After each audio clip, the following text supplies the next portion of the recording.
Well, thanks for joining us once again as we conclude with the resurrection eggs, these standard plastic Easter eggs that instead of candy has items that help us to remember the story of Jesus. And from yesterday, we remember that Jesus rode into town, into Jerusalem, on a small donkey, that Judas betrayed Jesus for 30 pieces of silver, that Jesus shared first communion with his disciples, that Jesus prayed in the Garden of Gethsemane, that a whip was used to beat Jesus, and that they made a crown of thorns and placed on his head. And we continue today with the seventh egg.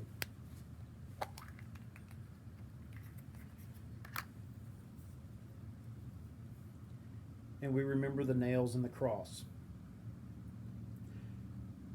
Matthew 27, verse 31. After they had mocked him, they took off the robe and put his own clothes on him. Then they led him away to crucify him.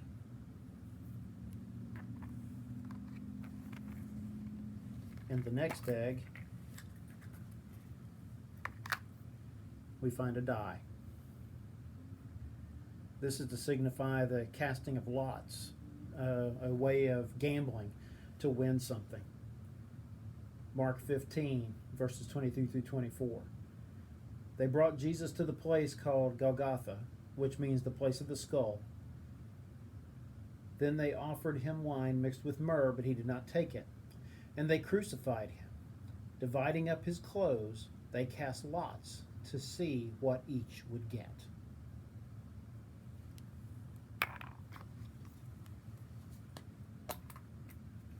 In the ninth egg, we find a spear. This is where a soldier, we remember this part of the story, where a soldier actually put a spear into Jesus' side. John 19, verses 31 through 34. But when they came to Jesus and found that he was already dead, they did not break his legs. Instead, one of the soldiers pierced Jesus' side with a spear. In the next egg,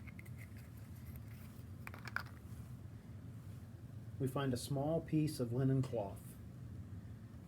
And this reminds us of the strips of linen that wrapped Jesus' body when he was placed in the tomb, as we find in Matthew 27, 57 through 60. As evening approached, there came a rich man from Arimathea named Joseph, who had himself become a disciple of Jesus. And going to Pilate, he asked for Jesus' body, and Pilate ordered that it be given to him. Joseph took the body, wrapped it in a clean linen cloth, and placed it in his own new tomb that he had cut out of the rock. He rolled a big stone in front of the entrance to the tomb and went away.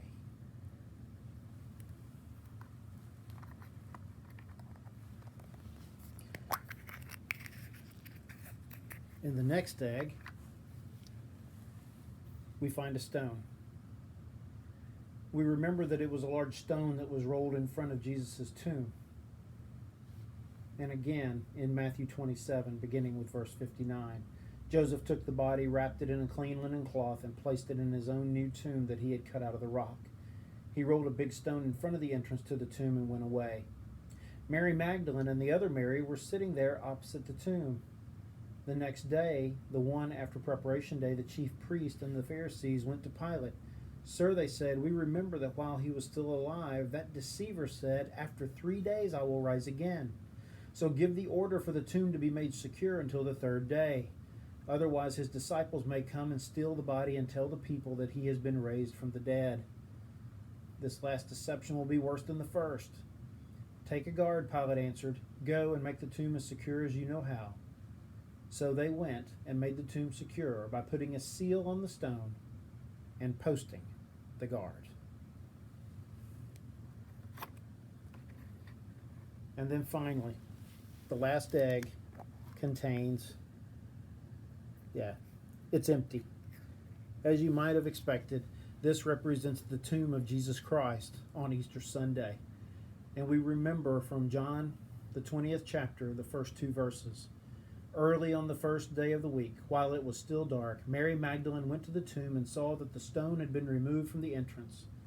So she came running to Simon Peter and the other disciple, the one Jesus loved, and said, "They have taken the Lord out of the tomb, and we don't know where they have put him." What was so confusing in that time has now become very clear-cut for us. That Jesus Christ is alive.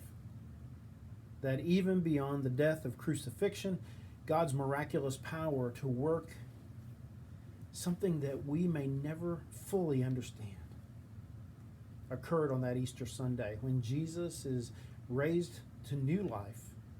The tomb is empty, the linen cloths left behind, and now we can live in new life with him. May God be praised as we know the grace of Jesus Christ in our lives and the power of his Spirit as we continue to grow in our belief and how the resurrection of Jesus Christ changes everything. God bless you in this holy week, brothers and sisters.